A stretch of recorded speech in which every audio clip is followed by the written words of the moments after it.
नमस्कार, स्वागत है आपका हमारे चैनल में। आज के इस वीडियो में करंट अफेयर 2026 का एक इम्पॉर्टेंट टॉपिक है और आपका टॉपिक वाइज में आज का वीडियो हमारा place in news in India, यानी पिछले जनवरी से लेकर जुलाई तक जो भी न्यूज़ में रहे हैं भारत के उतने इम्पॉर्टेंट प्लेस या स्थान, उसको कंप्लीट करेंगे। यहाँ पे आपका 40+ प्रश्न है, तो अच्छे से एकदम प्रैक्टिस और रिवीजन कर लीजिए। आपको आने वाला 1 से 2 सालों के लिए सारे इम्पॉर्टेंट है। आपका यहाँ current affair, GK, GS, static GK सारे कंप्लीट होगा। ये करंट अफेयर के दृष्टिकोण से बहुत इंपॉर्टेंट है और जो न्यूज़ में रहता है वो स्टैटिक जीके में भी बना के पूछ लिया जाता है।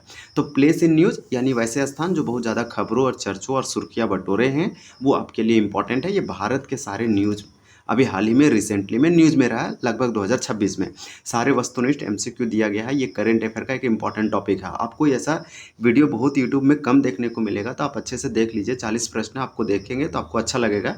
तो आप रिवीजन कीजिए, रिवीजन करेंगे तो आपको चीज़ें बहुत अच्छे से रिमेंबर याद रहेगा और समराइज हो जाएगा और लर्न भी रहेगा।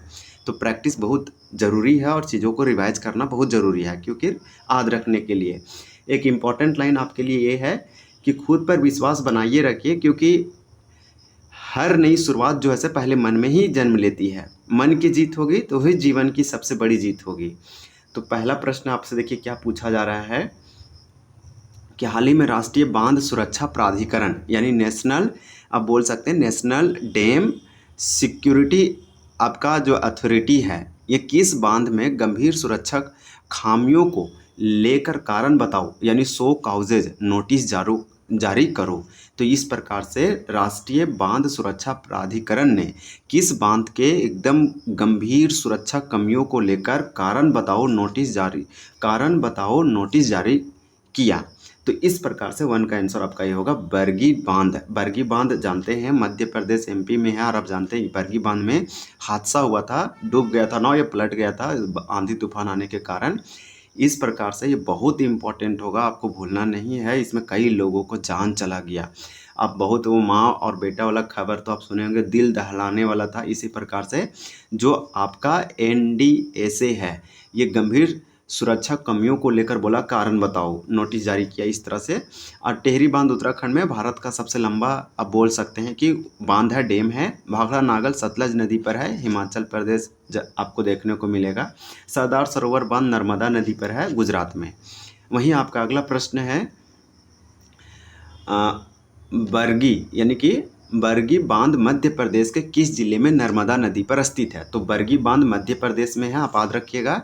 और वहीं मध्य प्रदेश का कैपिटल एमपी होता है। आप एमपी नहीं बोलेंगे, शॉर्ट में एमपी बोलते हैं, लेकिन मध्य प्रदेश का कैपिटल भोपाल होता है। तो बरगी बांध मध्य प्रदेश के किस जिले के नर्मदा नदी पर है। तो 2 का करेक्ट आंसर आपका यहाँ पे बी होगा, जबलपुर। बहुत न्यूज़ में रहा था जबलपुर जबलपुर, आप खबर और न्यूज़ तो सुने ही होंगे।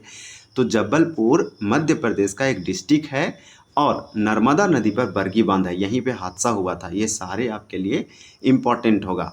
फिर हम लोग नेक्स्ट देखते हैं, इसी में जो है कारण बताओ नोटिस जारी करो, ऐसा जो है अभी हाल ही में सुर्खियों में रहा। नर्मदा घाटी विकास परियोजना के तहत नर्मदा पहला यानी कि निर्मित पहला बांध कौन सा। आपसे सिंपल पूछ रहा है कि नर्मदा घाटी विकास परियोजना, जिसे NVDA कहते हैं, नर्मदा वैली आप बोल सकते हैं डेवलपमेंट अथॉरिटी करके है, इसका निर्मित, इसके द्वारा बनाया गया पहला बांध कौन सा है।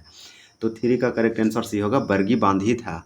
और बरगी बांध आप याद रखिएगा। इसी प्रकार से इंदिरा सागर बांध आपको मध्य प्रदेश में, ओंकारेश्वर बांध, ये सब बहुत इंपॉर्टेंट नर्मदा नदी के आसपास आपको दिखाई देगा मध्य प्रदेश वाला इलाका में। केंद्र सरकार ने हाल ही में किस राज्य में स्थित कुंभलगढ़, तो केंद्र सरकार ने हाल ही में किस राज्य में स्थित कुंभलगढ़ वन्यजीव अभयारण्य के आसपास के क्षेत्रों को इको सेंसिटिव जोन घोषित किया। इको सेंसिटिव जोन को इंग्लिश में ESZ कहते हैं, यानी कि बोल सकते हैं आप कि इकोलॉजी सेंसिटिव जोन या इको सेंसिटिव जोन बोलते हैं, इसका फुल फॉर्म ये होता है। ये कुंभलगढ़ वन्यजीव अभयारण्य के आसपास ऐसा किया, तो भारत सरकार ने किया, गवर्नमेंट ऑफ इंडिया ने। तो आपसे पूछ रहा है कि कुंभलगढ़ वन्यजीव अभयारण्य कहाँ पे है। तो 4 का करेक्ट आंसर भी होगा, ये राजस्थान में। आप याद रखिएगा, कुंभलगढ़ डायरेक्टली पूछ देगा कि कुंभलगढ़ वन्यजीव अभयारण्य कहाँ है, तो राजस्थान में केंद्र सरकार जो है इको सेंसिटिव जोन घोषित कर दिया। राजस्थान का कैपिटल जयपुर है, जिसे पिंक सिटी, हवा महल आप जानते हैं, ये सब आपको मालूम होना चाहिए। वहीं गुजरात का गांधीनगर, मध्य प्रदेश का आपको हम बता चुके हैं, महाराष्ट्र का आपका हो जाएगा मुंबई। आपका अगला प्रश्न है कि कुंभलगढ़ वन्यजीव अभयारण्य किस पर्वतमाला में स्थित है तथा किन जिलों में फैला हुआ है। 5 का करेक्ट आंसर आपका यहाँ पे बी होगा, अरावली में है। अरावली पर्वतमाला ये एक वलित पर्वतमाला है, फोल्ड माउंटेन है और दुनिया की सबसे पुराना में से एक है। ये राजस्थान, गुजरात, हरियाणा, दिल्ली तक फैला हुआ है और इसी के पश्चिम में थार रेगिस्तान है। तो कुंभलगढ़ वन्यजीव अभयारण्य किस पर्वतमाला में स्थित है? तो ये अरावली में है। और किन जिलों में है? तो उदयपुर, पाली और राजसमंद जिलों में फैला हुआ है। तो ये आप याद रखिएगा। सतपुड़ा आपको मध्य प्रदेश में देखने को मिलेगा, ये वाला आप याद रख सकते हैं। अब आपका अगला प्रश्न है और आपका प्रश्न ये है कि पारिस्थितिकी यानी कि इकोसिस्टम या इकोलॉजी संवेदनशील क्षेत्र। तो देखिए, इकोलॉजी सेंसिटिव जोन को किस पर्यावरण अधिनियम के तहत अधिसूचित किया जाता है?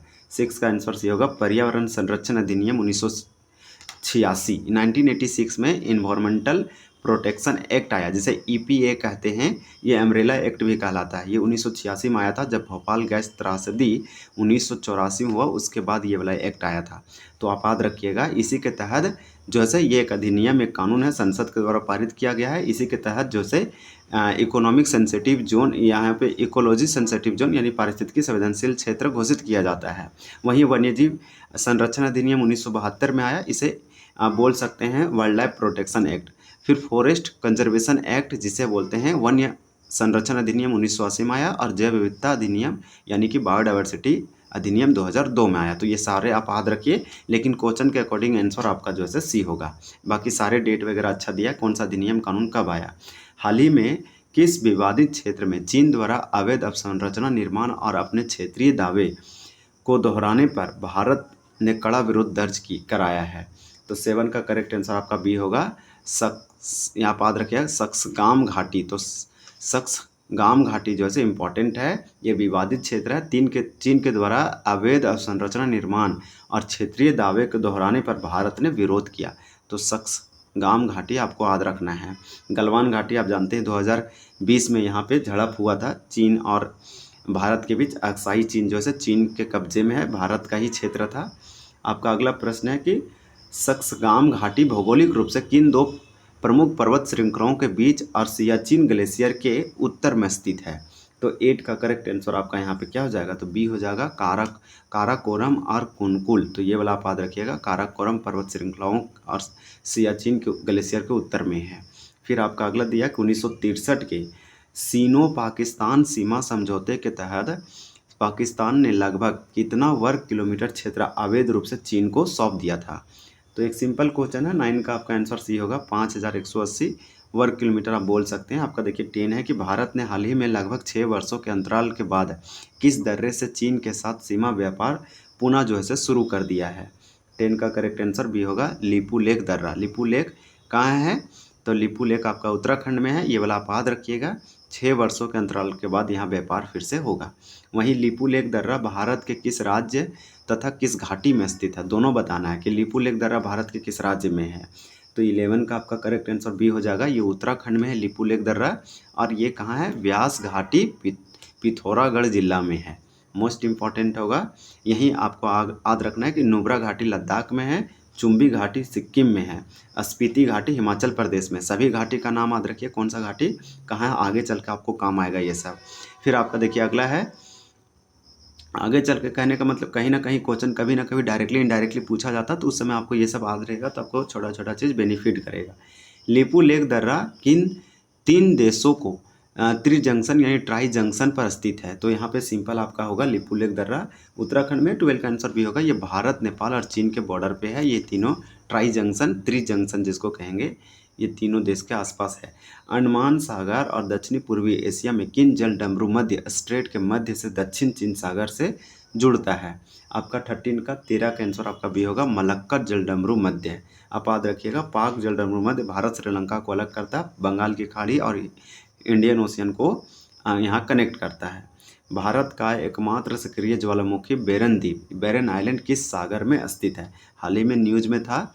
इस प्रकार से आपका 14 का आंसर भी होगा, अंडमान सागर में भारत का एकमात्र ज्वालामुखी, सक्रिय ज्वालामुखी अब बोल सकते हैं। अंडमान सागर के किन दो टेक्टोनिक प्लेटों की सीमा पर स्थित होने के कारण उच्च भूकंपीय क्षेत्र है? तो 15 का आंसर ये होगा, बर्मा प्लेट और सुंडा प्लेट। इसी प्रकार से आपका देखिए अगला है कि सुप्रीम कोर्ट ने हाल ही में किस राष्ट्रीय अभयारण्य में अवैध रेत खनन को रोकने के लिए स्वतः संज्ञान यानी सो मोटो लिया है। तो इस प्रकार से आपका 16 का करेक्ट आंसर बी होगा, राष्ट्रीय चंबल अभयारण्य। राष्ट्रीय चंबल अभयारण्य नेशनल चंबल सेंचुरी किन 3 राज्यों में फैला एकमात्र राज्य यानी कि ट्राई स्टेट संरक्षित क्षेत्र है। 17 का करेक्ट आंसर आपका भी होगा, राजस्थान, मध्य प्रदेश और उत्तर प्रदेश। फिर आपका अगला है कि विश्व की लगभग 90% जंगली घड़ियाल आबादी और संकटग्रस्त गंगा नदी डॉल्फिन का प्रमुख प्राकृतिक आवास कौन सा है। तो 18 का करेक्ट आंसर भी होगा, राष्ट्रीय चंबल अभयारण्य। चिल्का लेक कहाँ है, तो उड़ीसा में है, आप याद रखिएगा। वहीं भीतरकनिका उड़ीसा में है और सुंदरवन पश्चिम बंगाल में है। फिर आपका अगला प्रश्न है, राष्ट्रीय चंबल अभयारण्य की स्थापना किस वर्ष शुरू किए गए प्रोजेक्ट क्रोकोडाइल के तहत की गई थी। तो राष्ट्रीय चंबल अभयारण्य की स्थापना किस वर्ष शुरू किए गए प्रोजेक्ट क्रोकोडाइल के तहत किया गया। तो 19 का आंसर बी होगा, 1975 में। हाल ही में 4600 वर्ष पुराने कंकालों के अध्ययन के कारण चर्चा में रहा प्रसिद्ध पुरातात्विक स्थल राखीगढ़ी किस राज्य में स्थित है।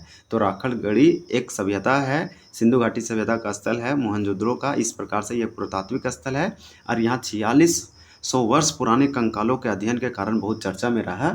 20 का आपका हरियाणा हो जाएगा, राखीगढ़ी हरियाणा में है। और लोथल पूछा जाएगा तो गुजरात में है, और धोला आपका गुजरात हो जाएगा, धौलागिरी। देखिए आपका अगला प्रश्न है कि सिंधु सरस्वती सभ्यता जिसे हड़प्पा सिविलाइजेशन के नाम से जानते हैं, इसका सबसे बड़ा ज्ञात पुरातात्विक स्थल कौन सा है जो लगभग 550 हेक्टेयर में फैला हुआ है। तो 21 का करेक्ट आंसर आपका यहाँ पे क्या हो जाएगा, तो डी हो जाएगा, राखीगढ़ी। फिर आपका देखिए धौलागिरी याद रखिएगा, मोहनजोदड़ो पाकिस्तान में है, हड़प्पा भी पाकिस्तान में, धौलागिरी आपका गुजरात में और राखीगढ़ी यहाँ पे आपको बता दिया। आपका आप देखिए अगला प्रश्न है कि राखीगढ़ी के किस टीले यानी माउंट से हाल ही में 56 मानव कंकाल प्राप्त हुए हैं जिन्हें अध्ययन के लिए सौंपा गया है। तो 22 का करेक्ट आंसर सी होगा, माउंट 7, यानी कि राखीगढ़ी के किस टीले किस माउंट, तो माउंट 7 से 56 मानव कंकाल प्राप्त हुआ है। हाल ही में भारत के 100वें 100 रामसर स्थल रामसर साइट के रूप में किसे नामित किया गया, बहुत न्यूज में था। 23 का सी होगा, जयप्रकाश नारायण पक्षी अभयारण्य उत्तर प्रदेश का है। ये भारत का 100वां रामसर साइट आर्द्रभूमि क्षेत्र है। तो 100 वाला पूछा जा सकता है, मोस्ट इम्पोर्टेंट है। इसे सुरहा ताल भी कहते हैं। वुलर झील भारत की सबसे मीठी झील है, जम्मू कश्मीर में। लोकटक आपका कहाँ है, मणिपुर में है। और इसी प्रकार से आपका सांभर राजस्थान में है। ये सब झील है, आपको मालूम होना चाहिए। जयप्रकाश नारायण पक्षी अभयारण्य जिसे सुरहा ताल के नाम से जाना जाता है। तो जयप्रकाश नारायण पक्षी अभयारण्य ये जयप्रकाश नारायण के नाम पर रखा गया, जो 1942 के भारत छोड़ो आंदोलन में भूमिका निभाए थे। भारत सरकार के द्वारा इन्हें भारत रत्न भी दिया गया है। इसे सुरहा ताल के नाम से भी जाना जाता है। ये यूपी उत्तर प्रदेश में, जिसका कैपिटल लखनऊ है। इस बोल रहा है उत्तर प्रदेश के किस जिले में है। 24 का करेक्ट आंसर बी हो जाएगा, बलिया जिला में है, आप याद रखिएगा। वहीं जयप्रकाश नारायण पक्षी अभयारण्य सुरहा ताल को मूल रूप से किस वर्ष पक्षी अभयारण्य घोषित किया गया था। 25 का बी होगा, 1991 1991 में। फिर वहीं भारतीय भूवैज्ञानिक सर्वेक्षण यानी कि आप बोल सकते हैं जियोलॉजिकल सर्वे ऑफ इंडिया ने हाल ही में कलिंजर किले को राष्ट्रीय जियो हेरिटेज साइट यानी जियो हेरिटेज साइट घोषित किया। यह किस जिले में स्थित है। तो कलिंजर किले कहाँ पे है, तो ये भारतीय भूवैज्ञानिक सर्वेक्षण यानी जीएसआई के द्वारा घोषित किया गया जियो हेरिटेज साइट। 26 का करेक्ट आंसर ये होगा, ये बांदा उत्तर प्रदेश के बांदा जिले में है। कलिंजर का प्रसिद्ध किला किस पर्वत श्रृंखला का हिस्सा है और किस राजवंश के शासकों से मुख्य रूप से संबंधित रहा है। तो 27 का करेक्ट आंसर आपका यहाँ पे भी होगा, विंध्या और चंदेल राजवंश। तो विंध्या पर्वत श्रृंखला का हिस्सा है और राजवंश जो है चंदेल राजवंश का हिस्सा था। आपका देखिए अगला है कि 1545 ईस्वी में किस प्रसिद्ध शासक की मृत्यु कलिंजर किले से के सैन्य अभियान के दौरान बारूद विस्फोट में हुआ था। तो शेरशाह सूरी का मृत्यु हुआ था कलिंजर 1545 में, आप याद रखिएगा। फिर दिया हाल ही में 72,000 करोड़, तो 72 यानी 72,000 करोड़ में बृहद विकास परियोजनाओं के कारण चर्चा में रहा ग्रेट निकोबार द्वीप पर भारत का सबसे दक्षिणतम बिंदु कौन सा है। 29 का आंसर आपका भी होगा, इंदिरा पॉइंट भारत की सबसे दक्षिणतम बिंदु यानी साउथ पॉइंट है। ये आप याद रखिएगा। ग्रेट निकोबार द्वीप पर बृहद विकास परियोजना 72,000 करोड़ का। भारत का सबसे दक्षिणी नौसेना वायु स्टेशन INS बाज, तो INS बाज किस द्वीप पर स्थित है। 30 का आंसर सी होगा, ग्रेट निकोबार पर है आईएनएस द्वीप। आईएनएस का full form Indian naval ship होता है। आईएनएस बाज का नाम याद रखिएगा। ग्रेट निकोबार द्वीप में कौन सी 2 प्रमुख संकटापन्न मूल जनजातियां ट्राइब निवास करती है? तो ग्रेट निकोबार द्वीप में कौन सी ऐसी मूल जनजाति ट्राइब्स है जो संकटग्रस्त है या संकटापन्न है? तो 31 का करेक्ट आंसर आपका यहाँ पे हो जाएगा बी, यानी कि सोमपेन और निकोबारी। तो सोमपेन और निकोबारी जो है से आपको ग्रेट निकोबार द्वीप में देखने को मिलेगा, जनजाति है। टोडा जनजाति नीलगिरी पहाड़ पर्वतों में आपको देखने को मिलेगा। फिर आपका अगला है, भारतीय नौसेना ने हाल ही में सामरिक निगरानी बढ़ाने के लिए बित्रा द्वीप पर नई टुकड़ी तैनात की है। यह द्वीप किस समूह का हिस्सा है? तो बित्रा द्वीप के बारे में पूछा जा रहा है। 32 का बी होगा, ये लक्षद्वीप यानी अमीन देवी समूह पे इससे संबंधित है। लक्षद्वीप के अमीन देवी उप समूह का सबसे छोटा आबाद इनहेबिटेड कोरल द्वीप कौन सा है? तो आपका 33 का क्या हो जाएगा? तो 33 का सी होगा, बित्रा द्वीप, आप याद रखिएगा।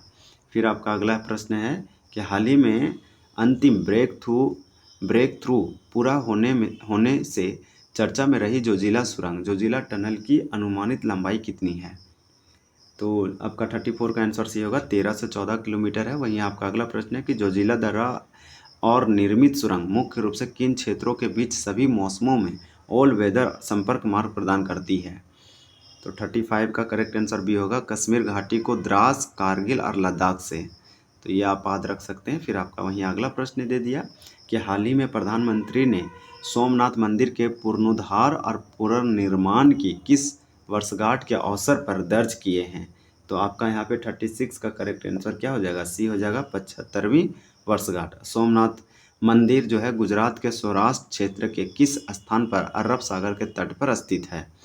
37 का करेक्ट आंसर आपका बी होगा, प्रभास पाटना। तो ये आप याद रखिएगा। फिर आपका अगला प्रश्न है कि सोमनाथ मंदिर किन पवित्र नदियों के त्रिवेणी संगम पर स्थित है? तो 38 का ये होगा, कपिल, हिरन और सरस्वती। भगवान शिव के 12 पवित्र ज्योतिर्लिंगों में से प्रथम ज्योतिर्लिंग किसे माना जाता है? तो आपका 39 का आंसर आपका सी होगा, सोमनाथ मंदिर को। फिर वहीं आपका लास्ट प्रश्न है इस वीडियो का कि जून 2026 में घोषित भारत के 100वें रामसर स्थल जिसे सूराताल या जयप्रकाश नारायण पक्षी अभयारण्य के नाम से जाना जाता है, ये किस फ्लाईवे पर प्रवासी पक्षियों का प्रमुख स्थल है? 40 का बी हो जाएगा, मध्य एशियाई फ्लाईवे सेंट्रल एशियन फ्लाईवे पर है। तो इस प्रकार से टॉप 40 आप यहाँ पे कंप्लीट किए। ये करंट अफेयर से रिलेटेड कहीं ना कहीं लिंक है, सारे के सारे आपको अपडेटेड, और यहाँ पे जो से सारा आंसर है हम लोग बहुत अच्छे से कवर कर चुके हैं, आंसर देख चुके हैं। आपके लिए क्वेश्चन आप कमेंट करके ज़रूर बताइए, और उसके बाद आपको ये भी बताना है कि अगला आप कौन सा वीडियो या कौन सा टॉपिक देखना चाहते हैं। देखिए 2 क्वेश्चन है कि कलिंजर का प्रसिद्ध किला किस पर्वत श्रृंखला का हिस्सा है और किस राजवंश के शासकों के मुख्य रूप से संबंधित है? इसका 4 ऑप्शन बहुत ईजी है, बताइए किस पर्वत श्रृंखला में आता है। वहीं 1545 में किस प्रसिद्ध शासक की मृत्यु कलिंजर किले के सैन्य अभियान के दौरान बारूद विस्फोट में हुआ था? तो वो कौन सा राजा था जिसके कारण ऐसा हुआ? तो वीडियो को एंड करते हैं, हम लोग मिलेंगे बहुत जल्द। अगर कोई क्वेरी है, कोई भी ऐसा क्वेश्चन प्रश्न है या फिर कोई भी सजेशन आप कमेंट कर सकते हैं।